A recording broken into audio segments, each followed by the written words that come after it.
Olá pessoal, tudo bom? Hoje vamos falar um pouquinho a respeito do consumo de oxigênio. E para isso eu trouxe este gráfico para que nós possamos ilustrar um pouco melhor. Mas antes de ir para ele, a gente vai conceituar algumas coisas, né?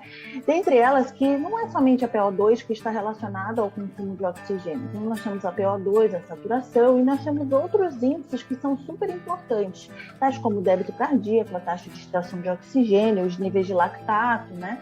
A taxa de extração de oxigênio nada mais é do que o quanto o meu tecido está extraindo do meu sangue arterial de oxigênio. O esperado é que esse consumo ele esteja em torno de 25%, né? Então, como que a gente calcula isso? Fazendo uma coleta de gasometria arterial e uma coleta de gasometria venosa, e a gente faz a comparação entre as saturações arteriais e venosas, né? Para que nós possamos observar quantos por cento está sendo extraído desse sangue. Mas por que só 25%, né? Porque o restante é para uma situação de emergência, que o nosso corpo já mantém realmente cerca de 75% circulante para que em situações de estresse, seja por atividade física, susto, situação de que necessite de uma certa quantidade de adrenalina corporal, esse oxigênio que está ainda circulante, ele sirva para suprir músculos esqueléticos e cérebro, principalmente, e sistema cardiocirculatório, para que ele seja fácil responder a essa situação de estresse. Isso em situações, digamos assim, normais. Em situações patológicas, né, nós temos o consumo aumentado em decorrência do próprio mecanismo fisiopatológico, como no caso de uma sepse grave, de um choque séptico e etc. Bem, então, o lactato, ele é um marcador importante porque ele só é produzido quando a via que está em uso é a via glicolítica e não a via oxidativa. Isso nos traz uma ideia de que se o meu corpo está usando a via glicolítica para suprir a demanda metabólica de energia, significa que o oxigênio está em falta, né? Então, o aumento no lactato é um importante marcador de hipoxemia tecidual, tá? Bem, então o lactato e a taxa de extração, eles vão andar lado a lado para nos trazer informações de como está suprido de oxigênio esses tecidos periféricos.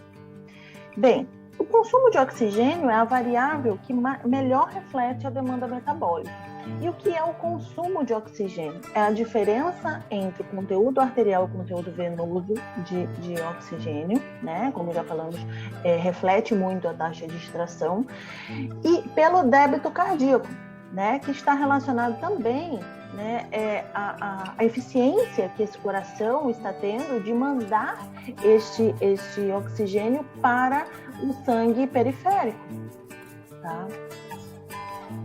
Bem, então em condições normais o VO2 não é dependente da oferta de oxigênio. À medida que se diminui a DO2, né, então a gente observa aqui, ó, pessoas sadias, a DO2 reduzindo, tá? O que começa a acontecer de maneira compensatória? A taxa de extração, ela começa a aumentar também à medida que essa DO2 reduz. Só que chega num ponto em que a taxa de extração não consegue mais aumentar e a gente chega num nível que a gente chama de DO2 crítico. Vamos abrir um parênteses aqui para comparar pessoas sadias com pacientes críticos, né? Então o DO2 crítico, ele começa bem antes do que em indivíduos sadios. Bem, então, atingindo esse nível de DO2 crítico, o que começa a acontecer? Ao invés de eu usar a via oxidativa, eu vou começar a usar a via glicolítica, então eu começo a ter aumento nas taxas de lactato, tá? Então, a taxa de extração não dá mais conta, né? O VO2 ele começa a cair e aí a gente começa a ter o surgimento da acidose lática, o que vai nos trazer grandes repercussões hemodinâmicas, sistêmicas.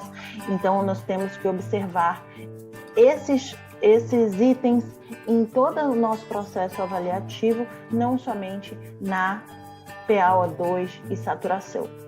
Quando a gente observa somente PaO2 e saturação, isso corresponde a um risco né? Uma vez que muitas vezes o nosso paciente está em hiperóxia, mas os tecidos eles não estão sendo supridos adequadamente de oxigênio. Então, qual é o nosso primeiro ímpeto? Reduzir a FiO2. Só que, na verdade, a gente não deve reduzir a FiO2 somente por essas variáveis. Devemos avaliar, primeiramente, a PO2, a saturação, porém temos que nos preocupar com o todo e saber como estão os níveis de lactato, débito cardíaco desse paciente e taxa de extração. Por hoje era isso. Obrigada. Tchau, tchau. Até a próxima.